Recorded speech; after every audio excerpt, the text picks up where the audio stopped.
Well, today I'm joined by Ippolito Cattaneo, founder and executive director at Reveille Resources, following its listing on the Aquis Exchange earlier this week.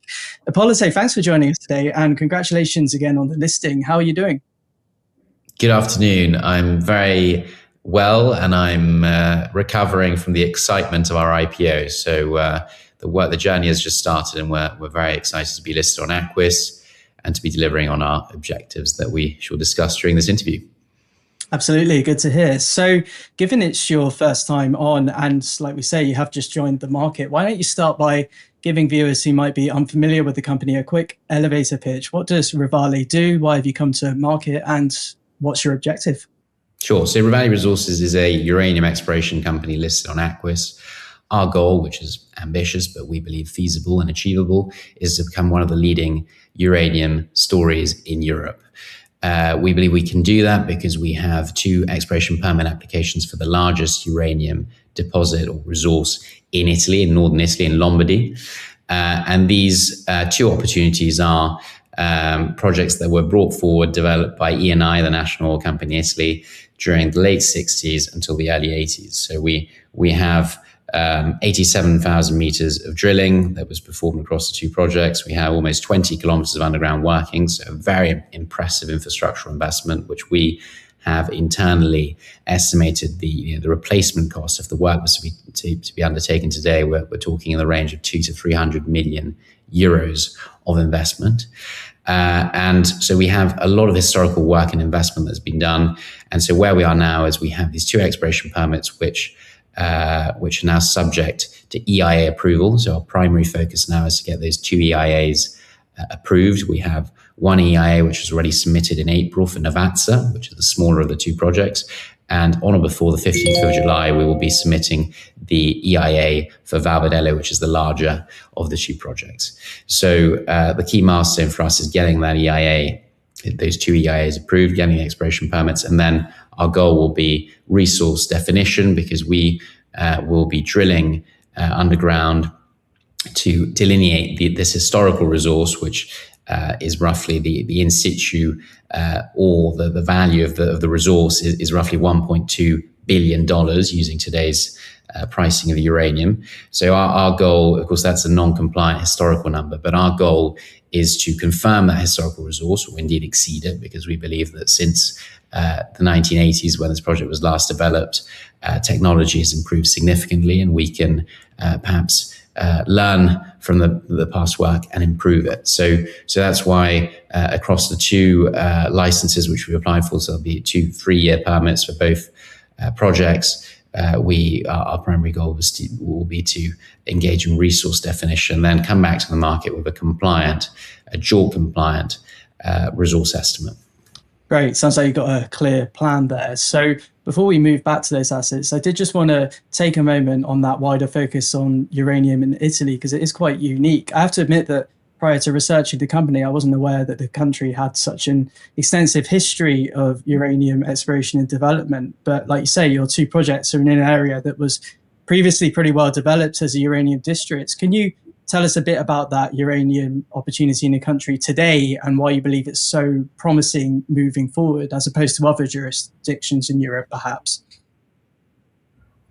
Yeah, so uranium is one of those it's one of those subjects that whenever you talk about uranium, you can't not talk about nuclear energy, which that's seemingly intrinsically interlinked. And so Italy has had a very difficult relationship with nuclear energy. It's always wrestled with this subject, and in fact, there's been a number of referendums since Chernobyl, which categorically basically confirmed Italy's opposition to nuclear energy as an energy source.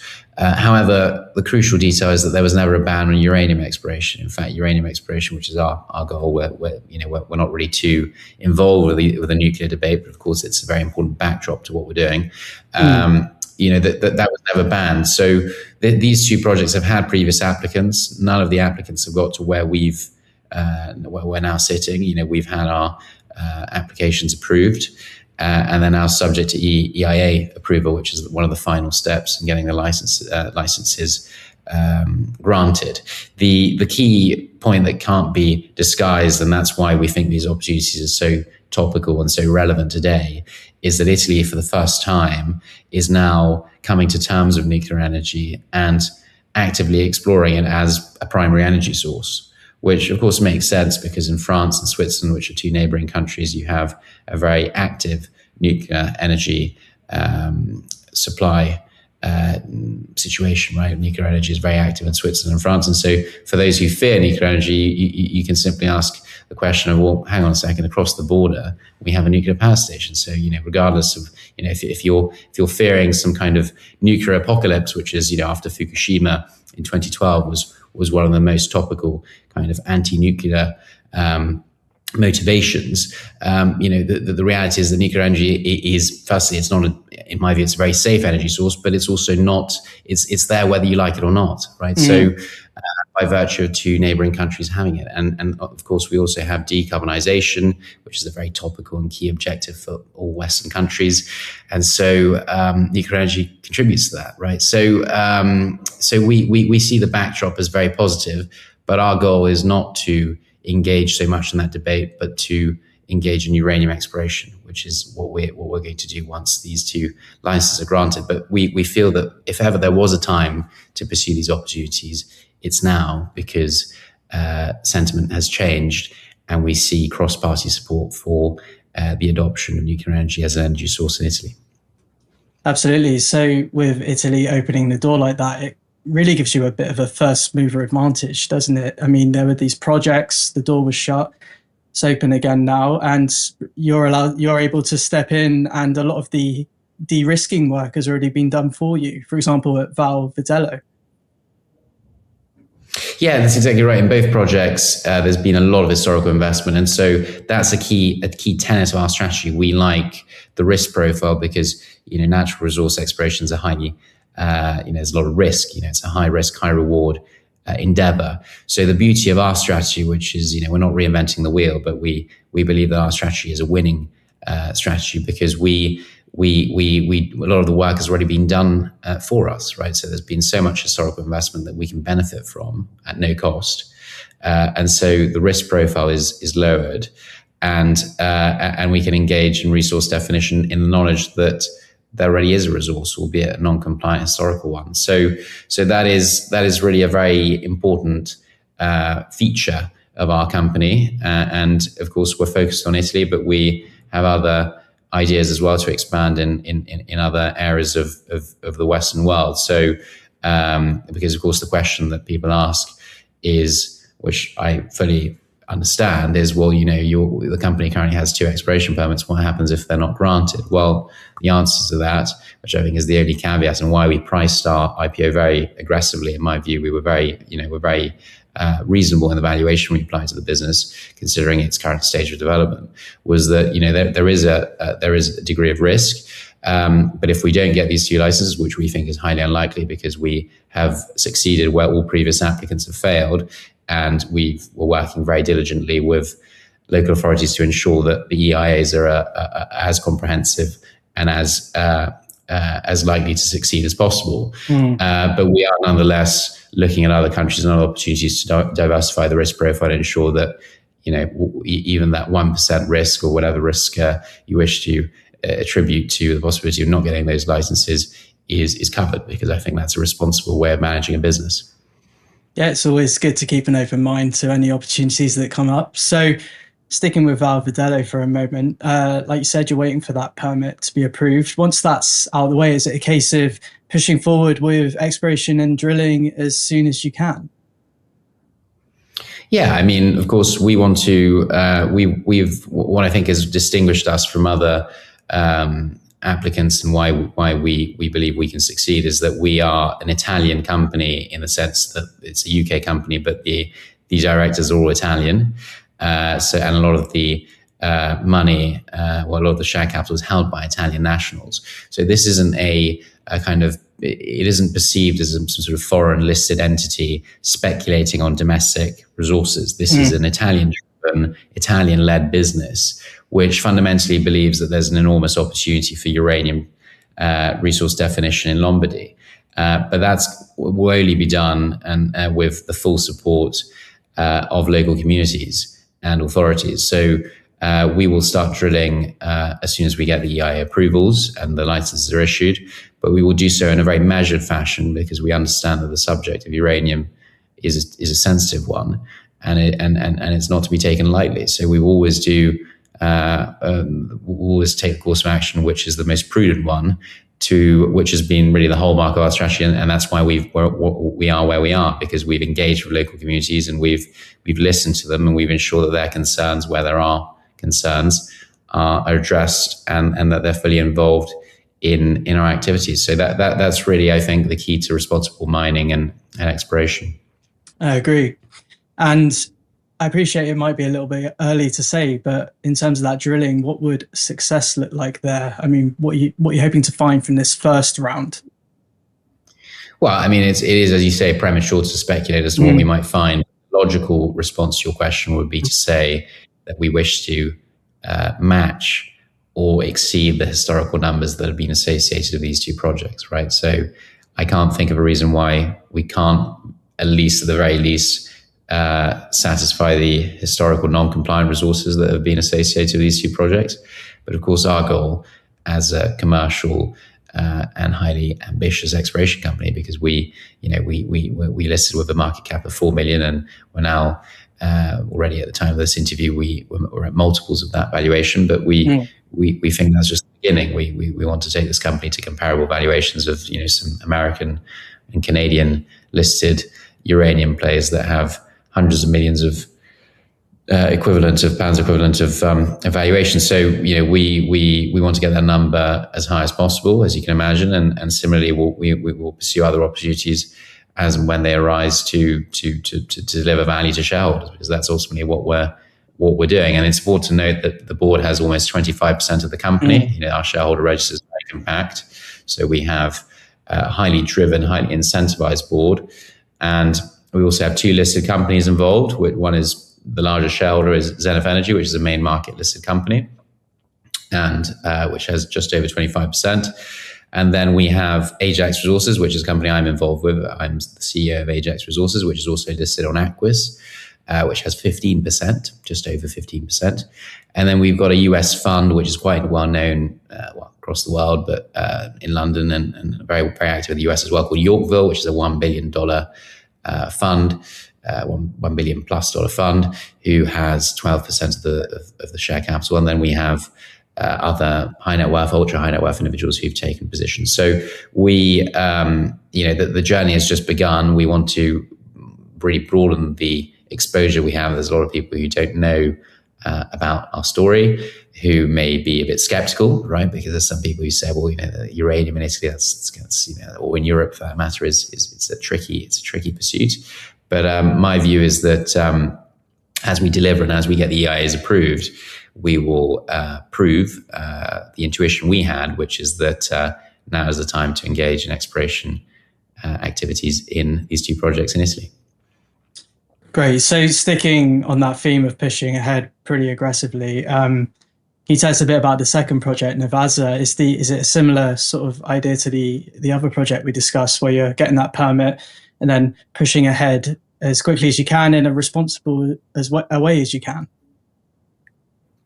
Yeah, Navatza is the one we've submitted the EIA for Navatza in April, so it's the first of the two projects that we've been taking forward, and we've had a very, very close dialogue with all local authorities and municipal authorities, with the town mayor, who has been very, very cooperative and helpful, which has been a very good aspect of our work in that project. So our intention is to strengthen those relationships, to prove that the trust that the authorities have shown to us has been well placed, and create local employment opportunities, bring prosperity to the town and nearby towns, and do everything in the most responsible way, so that there's no negative impact and there's only a positive impact on our new presence in those areas, right? So I think the fact that we're local and we speak the language is a big win. It's a big advantage we have, because it allows us to understand local sensitivities, which sometimes foreign companies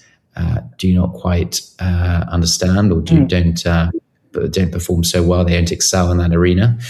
So we despite being UK based as a company, a UK company, we have this kind of European side to our character, to our company personality, if you will, that ensures that we're able to win the hearts and minds of local communities and engage in responsible mining, so responsible exploration. So the goal there will be to get the EIA approved and then start drilling. Yeah, I mean there's not much more to add to that, but we will also be looking at the infrastructure, which has despite being more than 40 years since the last activity really took place in this project, the infrastructure is in extremely good condition. So all the visits we've done have confirmed that it just shows you the quality of the work that was performed by E&I. No expense was spared when this work was done. So I've been down the underground workings many times, and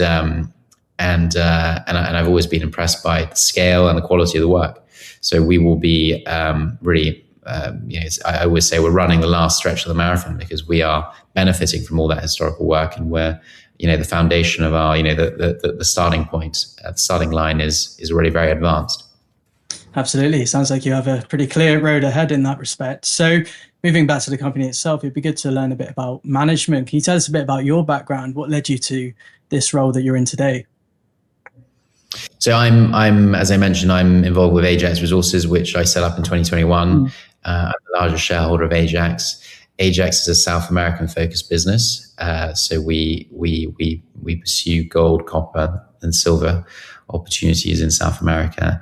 And the key trait of Ajax is that we tend to always buy projects that have high historical investment, and to do so on very advantageous terms. That's the goal of our strategy. So with that strategy in mind, I was looking at other opportunities in other parts of the world, in Europe, primarily in Italy. I'm originally from Italy. So that was, Italy has a very rich mining history and a very rich mineral endowment. So it was a logical question that I asked myself was, well, hang on, why does this country, which actually has a very rich mineral endowment, why is there comparatively almost no mining activity or exploration activity? How does that work? And let's understand why that is. And so that led me to engage with many people in my network who are geologists or introducers of opportunities. And one such individual said to me, well, how do you feel about uranium? And I said, well, I've always been very interested in uranium. And so then we identified these two opportunities, and then we started the process in 2024. And it was originally something that I wanted to put into Ajax, but Ajax at the time, and still today, has no history of mining and no history of producing energy, or it doesn't have, especially in Italy, which is a highly bureaucratic country when it comes to applications. One of the two key factors that really determine whether you succeed or not is whether you have technical and financial capabilities. Now, Ajax never operated in Italy, so it automatically didn't have these two features, whereas Zenith Energy, which is the largest shareholder of Revali, has more than a decade of experience in producing gas and electricity, and was recognized by the ministry as being an operator, as being a recognized operator. So we decided that the best course of action was actually for Zenith to apply for these two licenses by way of its Italian subsidiary, and that's why they were incubated by Zenith. And so Revali's Italian subsidiary, which is FEI, which stands for Futuro Energetico Italiano, which translates as Italy's energy future, which again, the name is not coincidental. It shows a belief in uranium. And so that subsidiary, which now is the applicant, was formerly a Zenith subsidiary. So going back to your question, I've gone a bit off topic, but yeah, I'm a natural resources entrepreneur. I have a background in mining. I used to work at Zenith Energy before setting up Ajax. And so I'm very driven in terms of the exploration side and engaging in purchasing projects which have a long history of investment and haven't had that value maximization. In the board, we also have Director Cattaneo, who is the CEO of Zenith Energy and is a relative of mine. He's my father, so a bit of a father and son business, but that's not the goal. It wasn't the design, but it just happens to be like that. And then we have another gentleman who is called Antonio Barani, who is a highly successful Italian entrepreneur who has a family office. He's done very, very well, especially in the natural resources and renewables industries. And so he brings a lot of credibility locally, especially on the subject of EIA approvals. He tells me he has a 100% success rate in EIA applications. So that's the key ingredients of the company now. Of course, as we grow, the board composition will evolve, and we will naturally enhance and look to enhance our team. And we've got a good team of geologists and environmental consultants who work and spearhead all the EIA activities we're doing now. So it's a good team, and I think, as I said before, the key to success of Revali from an equity standpoint is that we have a very compact shareholder register, and we've already seen a lot of interest from institutional investors who really feel that we've chosen the right time and the right country to pursue this venture. Definitely, and I think it's really encouraging to hear how long this has been in the works, and how long it's been incubating. It sounds like you're really ready to push forward now. So just to finish off, like you say, from the offset, you've got a lot of institutional backing and companies supporting you. But to those listening, if you could summarize, why do you think now is the time to be investing in Revali? So now's the time to be investing in Revali because at no time such as now has there been a focus on European energy supply and autonomy. World events, geopolitical tensions in Ukraine, the conflict in Ukraine, geopolitical tensions in the Middle East, these have all really reinforced a long-held view by many in Europe that energy supply and autonomy was on the weak side. So there's now a macro focus across European nations towards strengthening energy supply, being autonomous, and really exploiting the mineral endowments each country has across the European Union. So we feel that this deposit is of European significance. It has a lot of historical work. We've been timely in we have a first mover advantage because we've been able to identify this opportunity and seize the moment. And we've also been able to succeed in dealing with local communities and ensuring that we take things forward in the right way. So I think that will continue to be the key defining feature of our company's development. And our goal is to define, potentially historical estimates indicate there's $1.2 billion of uranium in the ground. So that is our goal. And if you look at the timing, the valuation, and the wider world environment, you'll I think on balance an investor would see that this is an interesting and either interesting or very interesting opportunity. That will be for the market to determine. But I think we've seen a lot of interest, and we will deliver now on our objectives, which are getting the EIAs approved and starting the resource definition phase of our development. Absolutely. Well, thank you for introducing us to the business today, Ippolito. It sounds like a unique opportunity. Clearly a lot of potentially significant news flow incoming. I look forward to catching up again, perhaps when you've next updated the market. But for now, thank you again for your time today.